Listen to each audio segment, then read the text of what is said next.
Welcome into One of One Sports, the only one for your original sports commentary and analysis. We're back with another college football video, and today we are going to be breaking down the best, the worst, and the most likely playoff scenarios for every Power 4 conference. Let's get into it.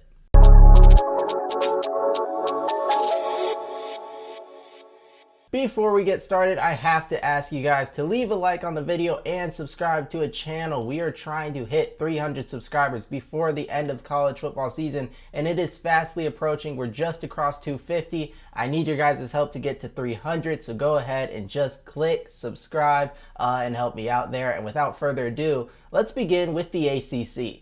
And for each of these conferences, I'm going to go worst case scenario, then best case scenario, and then the most likely. And the ACC has a real doomsday scenario. They could get 0 playoff teams in the playoff. And this is kind of the genesis of this video, because watching the playoff selection show this past week, the week 2 updated rankings, they kind of touched on it, how if Duke at 4 losses wins the ACC, could they be left out of the playoff? And then when you get to looking at it, well, who would Duke beat down the stretch? You beat Virginia, but you have losses to Tulane, you have losses to Illinois, you have lost to UConn, and you lost to, I'm forgetting the last one. Oh, Georgia Tech. And say you play like SMU, an unranked ACC team, in the title game, that's not going to bolster your resume a ton either. So the American champ, whether it's USF or Memphis or Tulane, whoever it is likely ahead of Duke. And then if James Madison runs the table and finishes 12-1, would a 12-1 James Madison be a higher ranked conference champion than a 9-4 Duke team? That is very possible, and it is not guaranteed for the ACC to get a playoff team in. It is just the 5 highest ranked conference champions, and you assume each of the power conferences will always be in that, but we could see 2 G5 conferences have teams ranked ahead of the ACC. Duke wins it, they're left out, and then no teams in the ACC get the at-large. Like Miami drops another game. Georgia Tech obviously lost the ACC title, but maybe they also lose to Georgia. So you get no at-large bids. Duke wins the league, isn't one of the highest-ranked conference champions, and the ACC is left out of the playoff altogether. That would be a true disaster, but it is on the board of possibilities, and it is the worst scenario we'll see for any of these conferences today. But let's go to the flip side. Let's stop being negative. What could they do in the best case scenario? And I think there is still a world where the ACC gets 3 playoff teams in. Now, it's not going to be likely, but let's walk through it. First, it all starts with Pittsburgh. Pittsburgh has to beat Notre Dame this weekend, and then the other critical game is Georgia Tech has to beat Georgia. If these things can happen, if Pitt upsets Notre Dame, then Miami and Georgia Tech can beat Pitt, getting a quality win to bolster their resume. We see Miami run the table. They go 10-2, including that quality win against Pittsburgh. They're not in the ACC title game, but at 10-2, they're on the perimeter, potentially get into the playoff. Then Georgia Tech runs the table, beats Pitt, and beats Georgia. They're 11-1. They do go to the ACC title, where they play either a Louisville or Virginia. It would be Virginia at 10-2, right? Virginia wins that game, so they're ACC champions, and an 11-2 Virginia would be higher ranked than James Madison. They would be in. And then Georgia Tech, are you going to leave them out after going 11-1, beating Georgia because they lose the ACC title? I don't think that would happen. Georgia Tech would be in. And then Miami at 10-2, if they look really strong the rest of the year, dominate NC State, dominate Pitt, dominate Virginia Tech, could get in, like sneak in on the back end if we see teams like BYU drop multiple more games, Texas, Oklahoma, Vanderbilt, all these teams currently ahead of them, a Utah. If all those teams lose, Miami could back their way into the playoff, and we could still see 3 ACC playoff teams. Now, I don't think this is likely to happen at all. I think Pitt's going to lose to Notre Dame this weekend. I don't think it's likely Georgia Tech beats Georgia, and that's why the most likely scenario for the ACC is that they get 1 playoff team. And that is just going to be the ACC champion, whether it's Georgia Tech, whether it's Virginia, whether it is potentially an SMU. Like, whoever wins the ACC title is probably the only ACC team getting in. No one else has a real shot at an at-large bid except Georgia Tech and Miami, but I don't, like I already mentioned, don't think Georgia Tech can beat Georgia.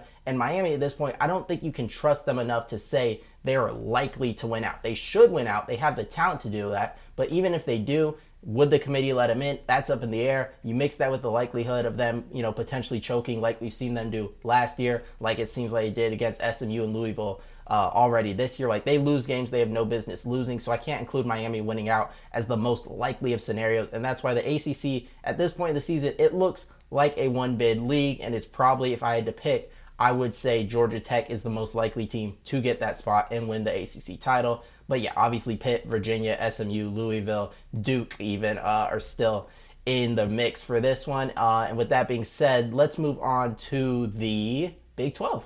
And the worst case scenario for the Big 12 is that they get one team in. There is no doomsday scenario where they are left out, but this would just be, we see BYU lose to Cincinnati in a couple weeks. So Cincinnati goes to the Big 12 championship, loses to Texas Tech, and so Texas Tech is in, and BYU, Cincinnati, Utah, they're all out, and it's just Texas Tech in the playoff. It's pretty simple, and it's actually potentially, or I won't say the most likely scenario. We'll see what I think that is at the end, but it is a very realistic one because Cincinnati is going to be at home hosting BYU, and whoever plays in that Big 12 championship game is likely to lose to Texas Tech. So this is a pretty clear worst scenario, but yeah, there's no world where the Big 12 doesn't get into the playoff.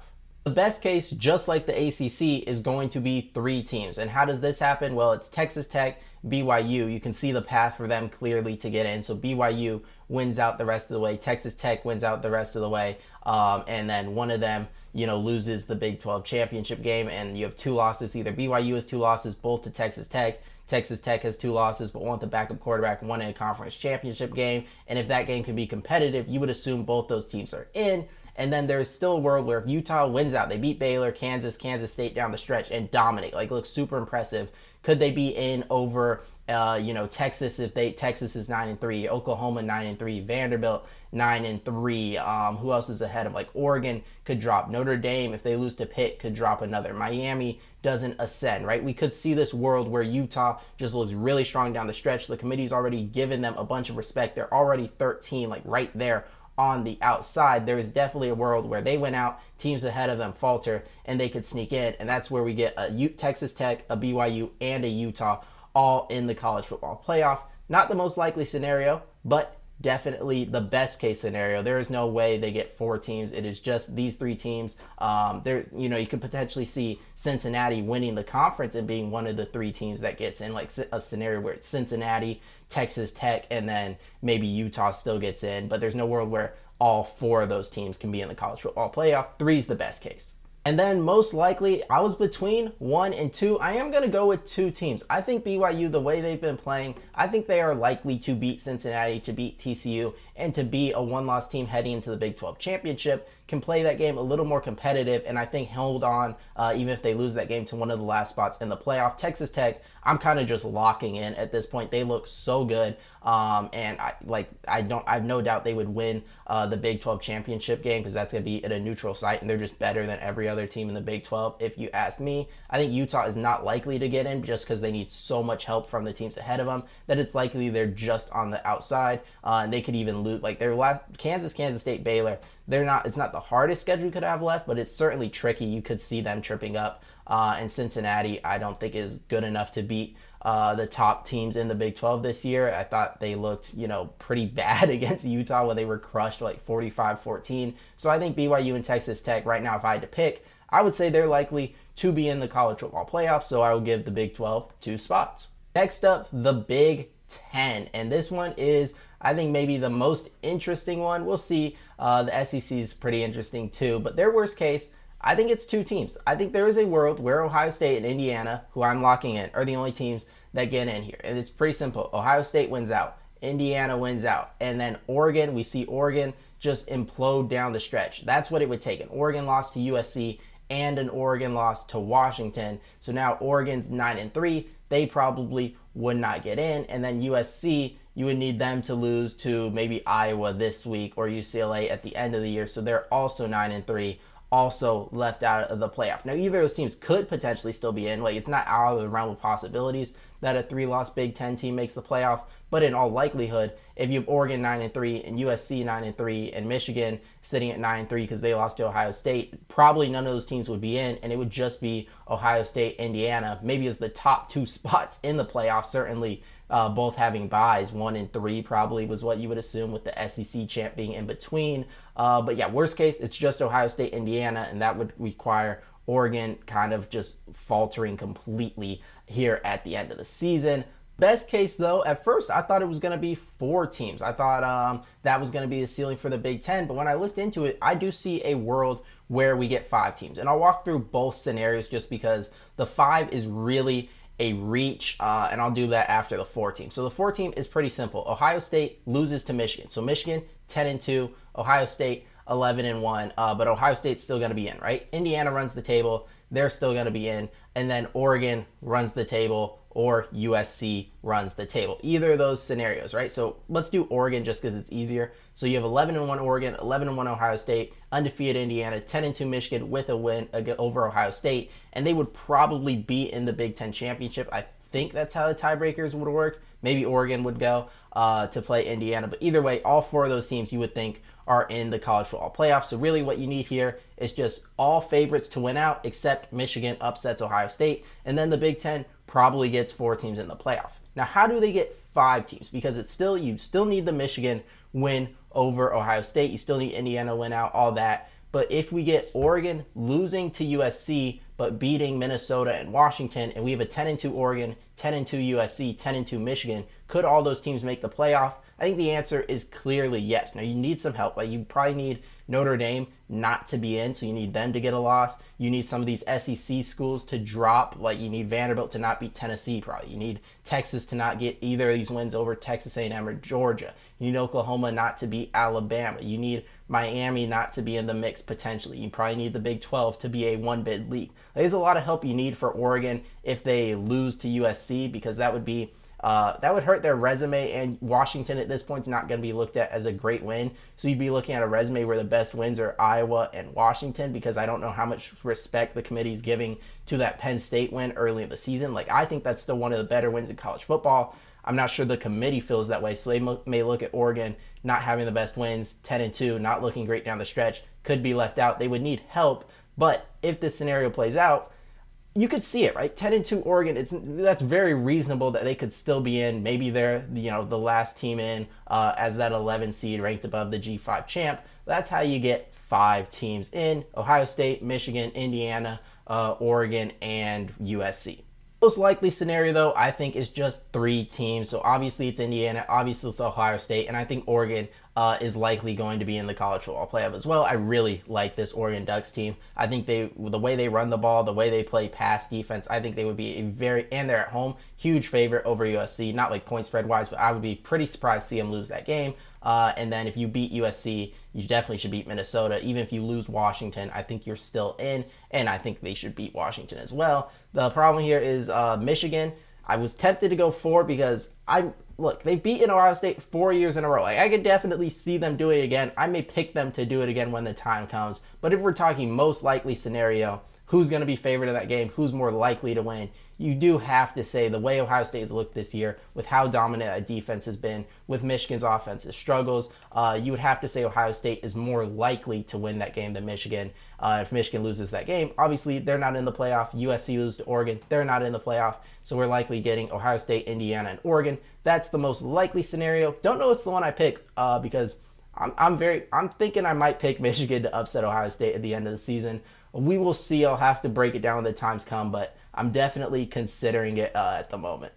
Finally, we have the SEC, which has by far the biggest, range of outcomes, the most possibilities. You could get very little teams. You could get a whole lot of teams. Let's start with the worst case scenario, and I actually had to write stuff down because this could get crazy. And the worst case scenario is just 2 teams, and I think it's A&M and I think it's Ole Miss, who are kind of locked in here because A&M has South Carolina at home, Cupcake, and then Texas. So you obviously I don't know who the Cupcake is. It's like some terrible team, like how Ole Miss played the Citadel. It's one of those. You'll beat that team, and then you would just have to split South Carolina and Texas to guarantee a spot. You could probably lose both and still be in. So Texas A&M, I am locking into the college football playoff. And then Ole Miss sitting here basically just having to split Florida and Mississippi State. And look, I could have got real crazy and said Ole Miss loses out to Florida, Mississippi State. But the way those teams have looked versus the way Ole Miss looked, I think that's just unrealistic. So I will say Ole Miss gets in, can split those games at the very least. They're in the college football playoff. But now if we're looking elsewhere, how could these teams all be left out? So let's start with Alabama. you would have to lose this weekend to Oklahoma. So that's your second loss, but you would have to drop another. So if somehow they lose the Iron Bowl, because we've seen Kalen DeBoer teams lose games they shouldn't, and it's a college football rivalry, I'm not ruling out the possibility they could lose that game. So we see an Alabama collapse. You lose to Oklahoma and you lose the Iron Bowl, you're 9-3. Oklahoma then, having beaten Alabama, still can't win out. They lose to either LSU or Missouri. Now they're sitting at 9-3. Now keep going. Texas, what did Texas do? Sorry, I have to check my notes here. This is a crazy scenario. So Texas and Georgia both finished 9-3 because Georgia loses to Georgia Tech and to Texas. Texas loses to Texas A&M. So we have 9-3 Texas, 9-3 Georgia, 9-3 Oklahoma, 9-3 Alabama, and then throw in Vanderbilt, lose to Tennessee. So they're also 9-3. And any of those teams could possibly get in. Most likely it'll probably be Texas because they have head-to-head over Vanderbilt, head-to-head over Georgia, head-to-head over Oklahoma, who has a head-to-head over Alabama. So Texas could possibly still get in, but if we get some of these other best case scenarios where we get 10-2 Miami plus an ACC champ, and we get BYU and Texas Tech, and we get Michigan, Oregon, Indiana, Ohio State, and we get Notre Dame. Now we're sitting at 9 teams, and we get the G5, and you could see how you could run out of spots if all this were to play out, where a 3-loss SEC school wouldn't get in. So it's crazy, not likely at all, but there is a chance we get just Ole Miss and A&M, and that would be crazy. Greg Sankey would be very upset. College football playoff format would probably change immediately. They'd bake in automatic qualifiers. All of college football would be turned upside down because the SEC would be really upset with that. But the best case scenario here is going to be 7 teams. Like I said, it's a huge range of outcomes, and the 7 teams, look at this. So it's Ole Miss wins out, they're 11-1. Texas A&M loses to Texas but wins out other games, so they're also 11-1. Both those teams are in. Texas beats A&M and beats Georgia, right? So they're 10-2. Georgia loses the Texas game but wins out, beats Georgia Tech. They're 10-2. So we have 10-2 Texas, 10-2 Georgia, 11-1 Ole Miss, 11-1 A&M. Vandy wins out. They're 10-2, and they get that win on the road in Knoxville to end the season. Oklahoma beats Alabama, wins out. They're 10-2. Alabama loses to Oklahoma, wins out. Besides that, they're 10-2. So this was what the standings would look like. Ole Miss 11-1 at the top of the standings with 1 loss in SEC play. Texas A&M 11-1, 1 loss in SEC play. Texas 10-2, 1 loss in SEC play. Alabama 10-2, 1 loss in SEC play. And then Oklahoma 10-2, Vanderbilt 10-2, Georgia 10-2, all with 2 losses in SEC play. And the question is, who are you leaving out? Because Texas is obviously in. A&M, Ole Miss, obviously in. Oklahoma have to be in over Alabama. Alabama's in over Georgia. Are you leaving out 10-2 Georgia? 10-2 Vanderbilt? Like, all 7 of those teams would have great cases to be in. And if we get the Big Ten disaster scenario, where it is just Ohio State and Indiana, and then we get the G5, and we get 1 ACC, and the Big 12's 1-bid league, that's 5. Maybe Notre Dame loses to Pitt, so we get the 4 other champions, plus the other Big Ten team that's guaranteed. The rest could potentially be 7 SEC teams. It would be absolutely ridiculous. I would not like it at all because I think that kind of defeats the team of a 12-team playoff to just put in a bunch of teams who have already played. But I would not, if this scenario played out, it would probably be the most likely outcome if all those other things happened, of course, that those 10-2 SEC teams would all get in. And wow, they would have a field day in the South with that, wouldn't they? Right, but we broke down what's the worst case 2, what's the best case 7, and what is kind of the median, what's the most likely. It's probably 4. So A&M's going to be there, Ole Miss is going to be there, we know that. Alabama is probably going to be there, not only because they're probably going to beat Auburn, but they're also probably going to beat Oklahoma this week. Same goes for Georgia. They're probably going to beat Georgia Tech. They're probably going to beat Texas, which means Texas and Oklahoma, I think, are not likely to make the college football playoff. If you watch Oklahoma this year, I just don't see a world where they're winning out and finishing 10-2, or I could see the world, but I think it's very unlikely for them to do that. Similarly for Texas, I don't see how you could favor them to beat Georgia or think it's likely they're beating Texas A&M. They're probably an 8-4 team. They're probably out. And then Vanderbilt is kind of the last one here. Would I say going to Tennessee, that's a game they're probable to win? Absolutely not. There's probably a 9-3 team who's probably left out. You're looking at A&M, Ole Miss, Alabama, Georgia as 4 SEC teams who are probably being in the college football playoff. And that means the most likely playoff bracket is 4 SEC teams, A&M, Georgia, Alabama, Ole Miss, 2 Big 12 teams, Texas Tech, BYU, 3 Big 10 teams, Ohio State, Indiana, and Oregon, 1 ACC team, that puts you at 10, 1 G5 team, that puts you at 11, and Notre Dame as the final spot. That is your most likely 12 teams for the college football playoff. Now, of course, that means that is probably not going to happen, because if college football is anything, it is unpredictable. We are bound to see plenty of shakeups and upsets in this final stretch of the season, and I'll be here to cover all of it, so make sure to stay tuned and follow the channel. Like I said, if you guys enjoyed the video, make sure to leave a like and subscribe. That's all I have for today's video. I will be back Sunday with a reaction to this weekend's game. Until then, I'll see you next time.